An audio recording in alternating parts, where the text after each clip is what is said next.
evening. You're watching 7 at 7, the only news bulletin where we curate the day's top 7 stories for our viewers. Right before I take the headlines, I want to get our viewers up to speed where India stands, at least numerically, with its fight against COVID-19 coronavirus. We're giving out the figures right here. India, viewers, right now stands at a total of 44,65,863 positive cases. Till now, we've recorded 75,062 deaths. Let's take you through the states that have been recording the highest import in terms of positive cases. Maharashtra continues to reign with a total caseload of positive cases standing at 9,67,439 and 27,787 deaths. Andhra is at second with total cases of 5,27,512 and recording 4,634 deaths. Tamil Nadu continues to be at the third place. A total import of positive cases of 4,80,524 and recording 8,090 deaths till now. So this, with the latest news break coming in from Moscow, what we are hearing in is just minutes from now, India's External Affairs Minister Dr. S. Jaishankar will meet his Chinese counterpart very shortly. The Jaishankar Wang Yi, this meet will take place in Moscow in just minutes from now is what we are getting to know. The basis of this meet is going to be the current eyeball-to-eyeball confrontation that is taking place between China and India in Ladakh. That would be the main agenda. Many strategic defense analysts actually say at this point of time that this could possibly be the last chance to diffuse tensions with what we are witnessing and the ensuing tension right now at the LAC. So a very, very important meet, viewers. The magnanimity, how important this meet is cannot be right now put into words in terms of what we can expect the outcome of it. It could actually lead to diffusing tensions along the LAC. I want to connect to our External Affairs Editor, Geeta Mohan, joining me live right now. Geeta, would you elucidate the importance of this meet and when is it to begin?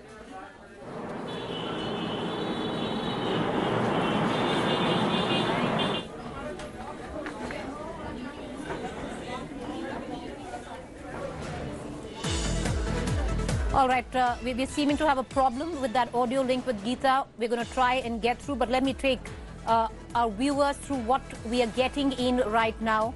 India's External Affairs Minister would be meeting his Chinese counterpart in minutes from now. The enormity of this meeting has to be underlined because this meeting could pretty much be crucial to diffuse tensions which have escalated very quickly at the LAC with China. Connecting to our External Affairs Editor, Geeta Mohan, who's joining us. Geeta, elucidate the enormity and the importance of this meeting.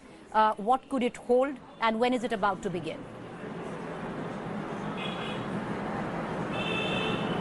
Well, it is to begin in just about 7 p.m., which is right now.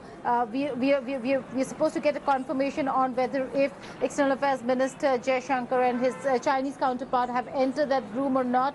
All officials are there, prepared, waiting for the ministers to enter. It was sharp at 7 p.m. and we know that when it comes to time, at least the Chinese are absolutely particular. And so, in all probability, the meeting has begun. We are only to get a confirmation from the officials over there, but it is a huge and a very important meeting. Why do I say that? Is because this is the first in-person meeting between Jaishankar and Wang Yi. Jaishankar has served in Beijing. He knows Wang Yi. He knows how to handle and interact with officials on the other side of the border. Having said that, am I optimistic of what is the outcome going to be with this meeting after having seen what happened with the defense ministers of India and China? Not sure, Preeti, whether if this is going to go in a positive trajectory or not, because we can see very clearly what Chinese agenda is when it comes to on the ground at the LAC.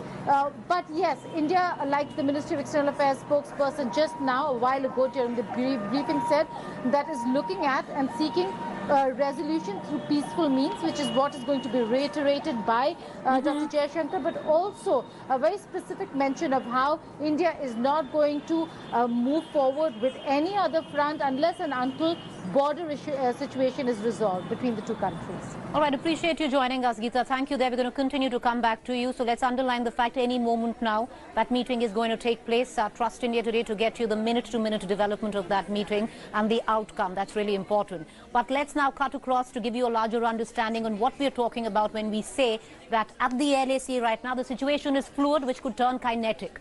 And that's to be underlined. Take a look at this story next, which highlights through satellite imagery the situation right now at the LAC between India and China. Can the two foreign ministers break the standoff? As the spotlight intensifies on this crucial meeting in Moscow,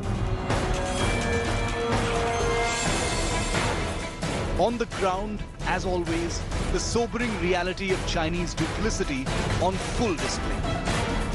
India now speaks from a position of strength, reinforced by decisive actions since late August. But now we show you visual evidence of aggressive Chinese actions. The first set of high-resolution satellite imagery since the Indian Army's preemptive actions on the south bank of Ladakh's Pangong Lake shows an extremely fluid situation. To begin with, they totally debunk Chinese claims that the Indian Army crossed the line of actual control.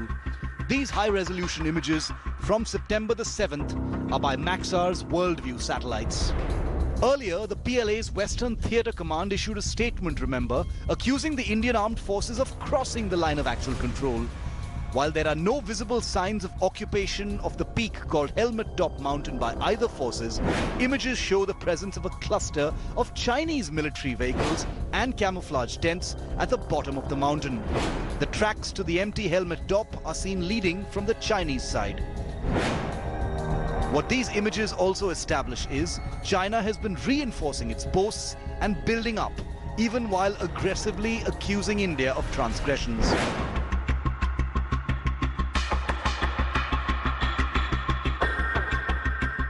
Across the Pangong Lake on the north shore, the Fingers complex too, there are significant changes. On the north bank of the lake, the Chinese army seems to have vacated some of the ridgeline positions at Finger 4. The new images show that the spots seen occupied by the People's Liberation Army in earlier images are now vacant. As earlier reported by India Today, the Chinese army has vacated the shores of Finger 4 areas but continues to build up additional infrastructure between Finger 5 and Finger 8. The distance between the new Chinese positions and Finger 4 flashpoint is almost 1.7 kilometers. The Chinese build-up on the shores of Finger 5 include a mix of more than 20 armor-protected vehicles and heavy military vehicles. Additional Chinese tents and camouflage material can also be seen on the shores of Finger 5. The Chinese build-up also indicates that the PLA could be preparing for a long haul in this area. The new developments also validate India Today's newsbreak a week ago on the Indian Army's move to take dominant positions at and near Finger 4. But the big takeaway from these pictures is clear. The Chinese remain in strength and haven't scaled down their build-up even a little.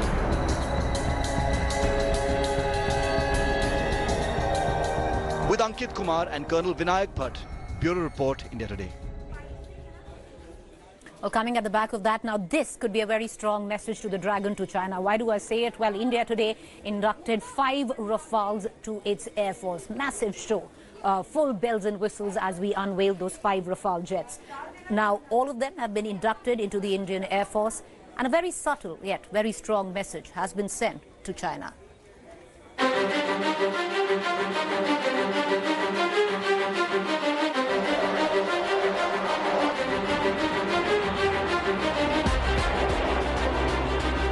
The ceremonial swagat of India's first Rafale fighters. Cloudy skies over Ambala, briefly lit up by the roars of India's newest and most capable fighter jets. The Rafales ceremonially inducted Thursday into the Golden Arrows Squadron. But as the jets ripped up the northern skies, from the hallowed ground of Ambala, a powerful message was sent out to China.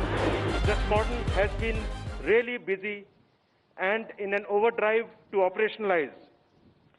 Within this time, they have already flown and familiarized with our operational environment and have undergone intense integrated training with our other combat fleets, including firing of advanced weapons.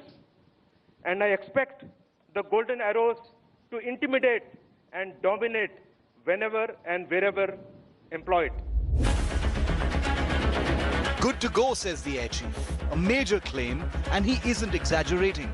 Since their arrival, the Indian Rafales have been stretching their wings, testing their firepower at India's weapons ranges, and even flying operational missions not far from the standoff zone in Ladakh. Defence Minister Rajnath Singh, who presided over the ceremony on Thursday, also had a message for China. अपनी multi role capabilities के साथ यह दुश्मनों के खिलाफ अचूक कार्रवाई करने में भी पूरी तरह से सक्षम है। हमारी सीमाओं पर जिस तरह का माहौल हाल के दिनों में बना है, या मैं सीधा कहूं कि बनाया गया है, उनके लिहाज से यह इंडक्शन बहुत ही अहम है। French Defence Minister Florent Parly, who was also present, used the occasion to reaffirm France's commitment to India, right after a symbolic display of India's syncretic multi-faith culture with a Sarvadharm ritual to welcome the Rafales into their new squadron.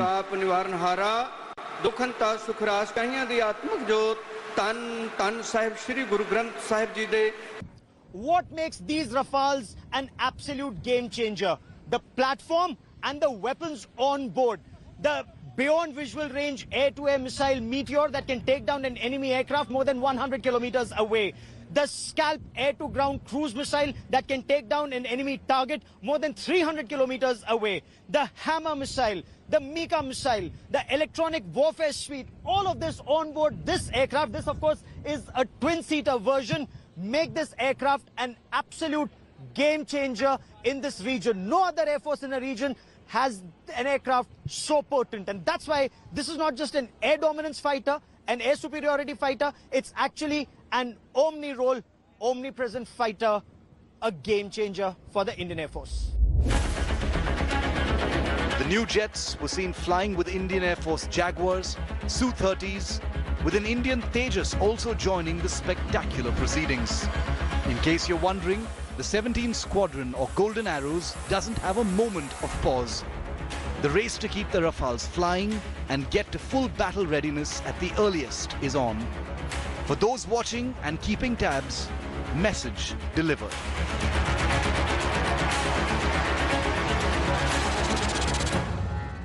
Remember, in 1962, air power wasn't used in a combat role.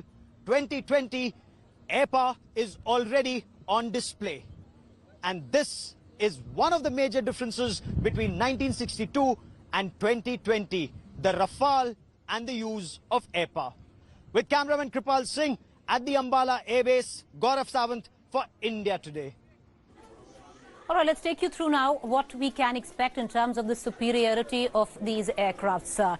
Taking you through the capabilities of the Rafale jets that has given India an edge: air superiority, air defense, close air support, in-depth strikes, anti-ship strikes, and nuclear deterrence.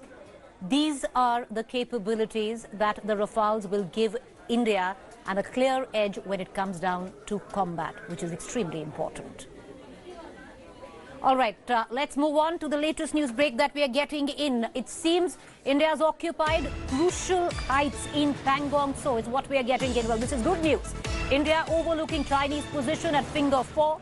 Indian Army's big preemptive action against China. China spotted from occupying Indian territories. All of this coming in right now, and to sum it up for our viewers, it seems India has occupied crucial heights in Pangong and is now overlooking Chinese positions at Finger 4. All of this, of course, will also tie into that crucial meet which is going to take place, or in fact must have already started in Moscow, between India's External Affairs Minister and his counterpart from China.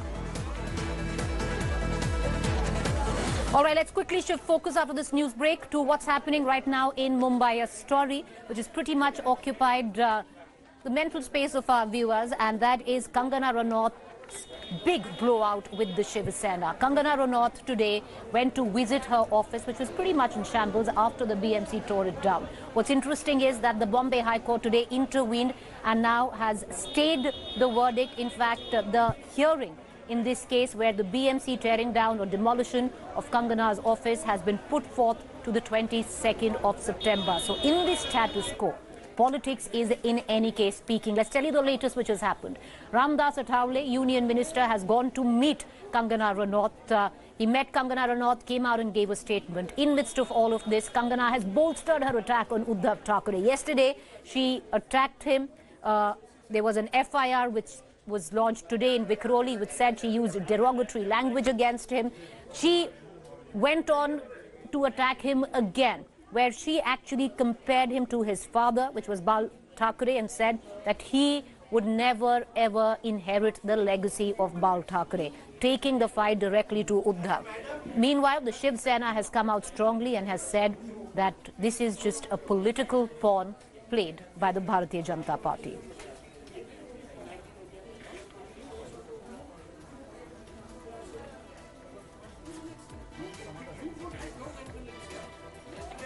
All right, let's now quickly get you speed with the other story, which is the latest coming in on Riya Chakrabarti. Well, it seems Riya Chakrabarti will spend at least another night in jail today. A Mumbai court has deferred the ruling on her bail plea till tomorrow. The court heard all sides, including the NCB, which opposed the bail plea. The Narco Bureau said its probe is still incomplete. In her bail plea, Riya has argued that there is a threat to her life in judicial custody. Riya has also retracted her statement given to the Narco Bureau, admitting role in drug buying and links to peddlers, claiming she was coerced by the agency to admit what she did. India Today earlier accessed details of Riya's life inside prison walls. She's been kept in a separate prison cell on ground floor near the cell where Sheena Bora murder case accused Indrani Mukherjee has been kept. Well, all we know is that, yes, she's going to spend another night in jail. Moreover, let's get you the latest on Souvik Chakrabarti. His apparently, allegedly, all of this is of course source-based, has confessed to the Narcotics Control Bureau, Riya's brother, saying that he supplied drugs to Sushant Singh Rajput before and during the lockdown. What's interesting in all of this is that Souvik has said that his sister Riya also had conversations with him about drugs that Sushant wanted, and also confessed that Riya paid for SSR's drug using her credit card.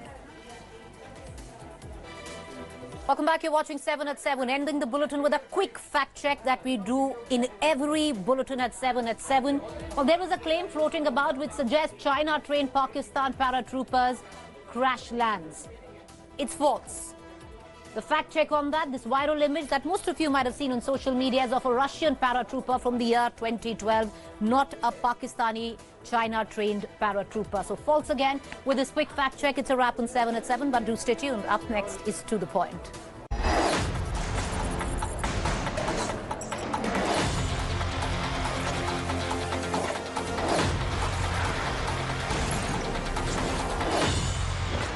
Hi everyone, Preeti Chaudhary here. Hope you like this video. For latest news and analysis, like and subscribe to the India Today YouTube channel. And don't forget to press the bell icon to stay updated. Thank you for watching.